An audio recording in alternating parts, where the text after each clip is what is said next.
Hello everyone, and welcome to Hill Street. Today's story is, items in my house have been getting moved and replaced when no one is home. I'm terrified. By Dull Caterpillar 3153. If you end up enjoying this story, please leave a like. And if you enjoy hearing stories from me, please subscribe and become a resident of Hill Street. And let me know how I'm doing in the comments. Now, let's get to this nightmare. I have absolutely no idea what's going on in my house. The police are useless because technically they haven't caught anyone committing a crime, and they haven't seen anyone around my house. I just need to tell people about our situation. There's some things I need you to understand first. I live with my brother and my mom. It's just the three of us. We live in a nice little 2-story house, and it's a pretty chill neighborhood too. We have a dog and a cat, and they get on very well with each other, funny enough. I also need to state that all of us are out of the house from 9 a.m. to 3 p.m. This is important to mention as I talk through. Also, I'm always the first one home, as my job tends to follow an early shift of 7 a.m. to 3 p.m. Let's get into it. About 4 weeks ago, I came home and everything seemed normal, very quiet, until I entered the door and the dog decided to make my ears bleed with endless excited barks. I sat down on the sofa in our living room. When I looked across the room towards one of the chairs, I noticed that the chair was absolutely spotless and clean. How is this weird, you might ask? Well, our cats have a really bad habit of clawing the chairs and using them as scratching posts, even though we got him one already. So the sides of all our chairs downstairs had these really ugly marks on them. The chairs were dark, so it wasn't a huge visual disturbance. However, it always bugged me. So it looked like my mom had gotten a replacement chair. This was odd, as multiple of them were slightly torn up, but she replaced only one of them. When she got home an hour later, I asked her, "Did you get a new chair, by the way?" I'm assuming Max, our cat, finally got the better of it. "What? No, I haven't got a new chair." This was odd, but I thought maybe the cat just hadn't scratched at that chair. I made nothing of it and just moved on. A few days later, something else happened. I came home from work to find all of our cutlery had been replaced. This I knew had been changed because our last set of cutlery had a silvery metal color. This new set had a distinct gold color. Again, I asked my mom, "Did you get new cutlery?" "No, I didn't, but I think your uncle might have gotten it for us."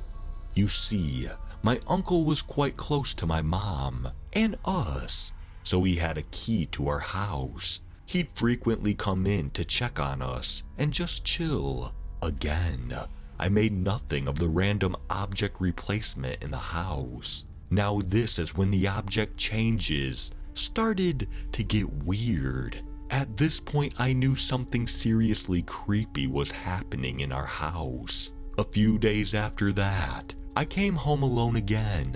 My dog again barked as it greeted me. I opened the door, walked into the hallway, and everything seemed fine.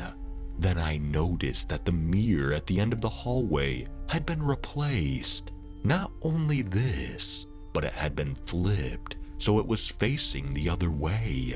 The reflective side of the object was facing the wall, and the smooth wooden backside was exposed to the hallway. When Mom came home, I told her that something seriously weird was going on, but she didn't believe me. I was in very much a boy who cried wolf situation, as I thought it was funny to prank her on occasions. I was really concerned about what was happening. However, I also considered the fact my mom might have been buying things and forgetting about it. She was getting to an age where that kind of thing was common. and she'd forgotten about a few things before.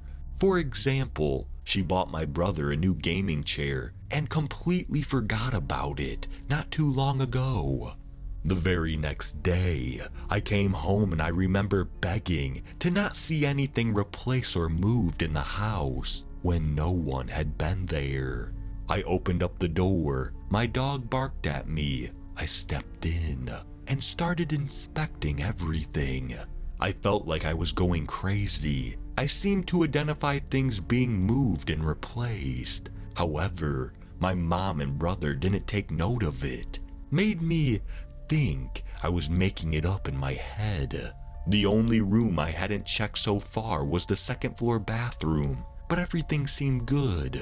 I opened the door slowly and peered my eyes around the corner. Nothing had changed. Everything looked the same to me. Nothing was moved or replaced. Everything is good. Phew, we're in the clear, I thought. Later that day, when I went to brush my teeth at night, that's when I noticed something. My toothbrush was gone now. It wasn't replaced like the other objects. It was just completely gone. I naively assumed that it was my mom who had put it in the trash, as it was old and she'd forgotten to replace it.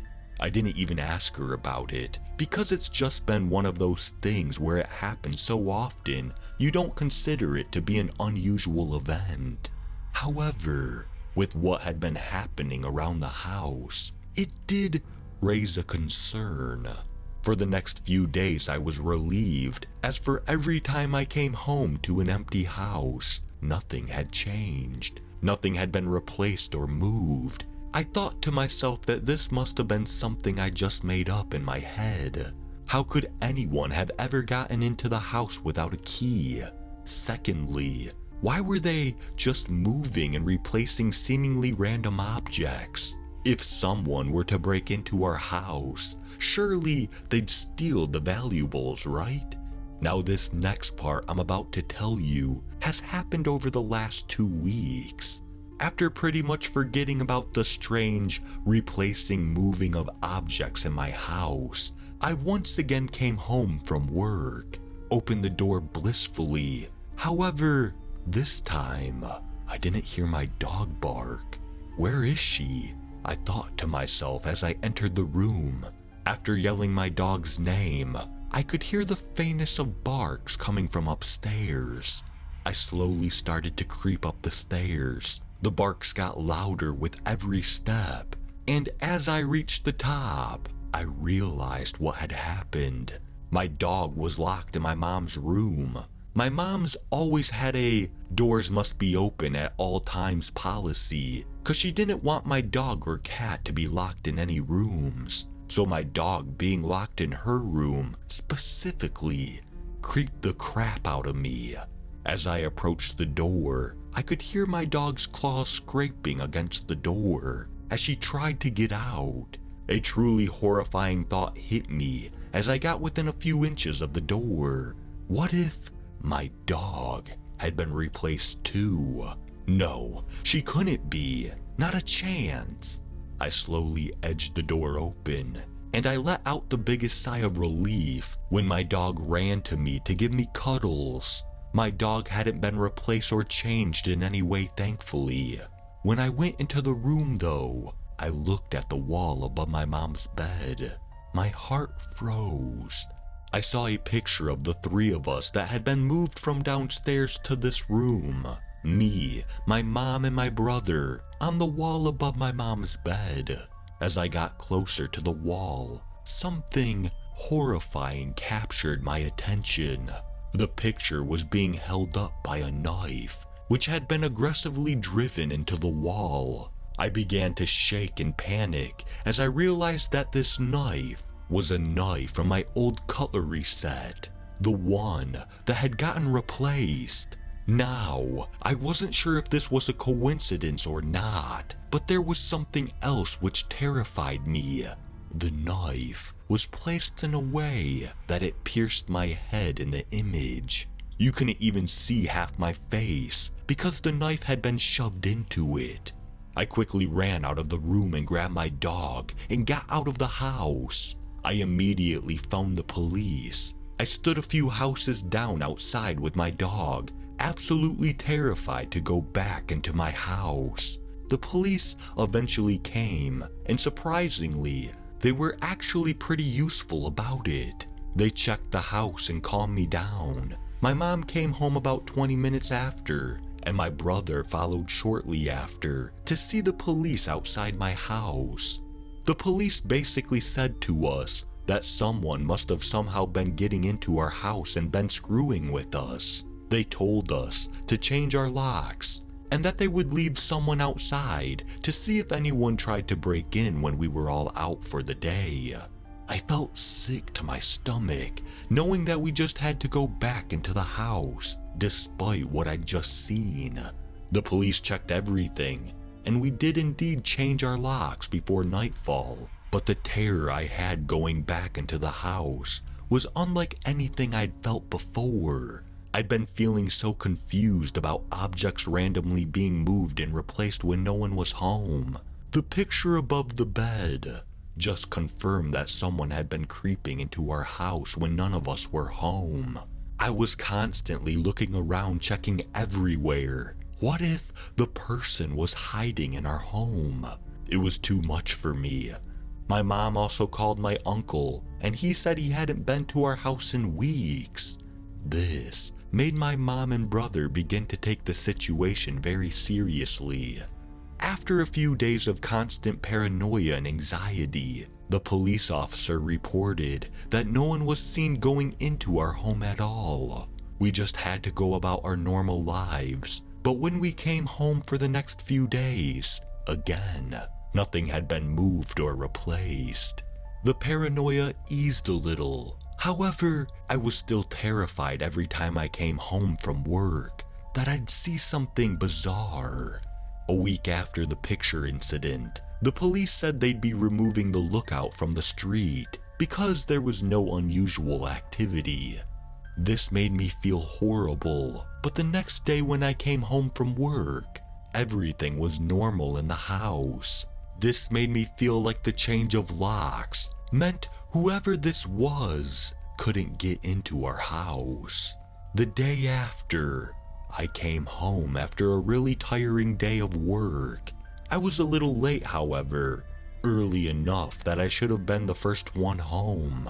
I came home, opened the door, my dog greeted me with barks, and to my surprise, my brother and mom were already home. My mom's car wasn't in the driveway, so I was confused. I could see the back of their heads from the hallway as they sat on the couch watching some TV. "Why are you guys home so early?" No response. "Hello?" Still no response. "Are you guys deaf or something?" I said as I walked into the living room, approaching my brother and mom from behind. As I got to them, I now realized that I hadn't been speaking to my mom or brother. This was two mannequins that were placed on my couch to make it look as though they were watching TV. My heart sank and I fell on my back after I realized what I was talking to. The most horrifying thing about it was the fact that the mannequins were eerily similar in appearance to my mom and brother. The female mannequin had blonde hair and glasses, and the male mannequin had earphones in, which my brother always wore to and from school on the bus. I frantically ran out of the house with my dog. "No, no, no, no," I uttered to myself as I ran down the sidewalk. I fell to my knees and started to cry. After making it a few houses down, I dropped my phone as I tried to rush it out of my pocket to call my mom. There's no way. Mom's been replaced too. Her and my brother. No way. Please no. Please no. I yelled in my head. I called my mom. No answer. Called her a second time. No answer. I called her a third time. The call almost went out, but just as it reached the end, there was an answer. I didn't hear anything for a few seconds. Out of nowhere, I then hear, "What is it? I'm in the car on my way home. You're gonna make me crash." I dropped my phone again when I heard my mom's voice. I have never been so thankful in my life.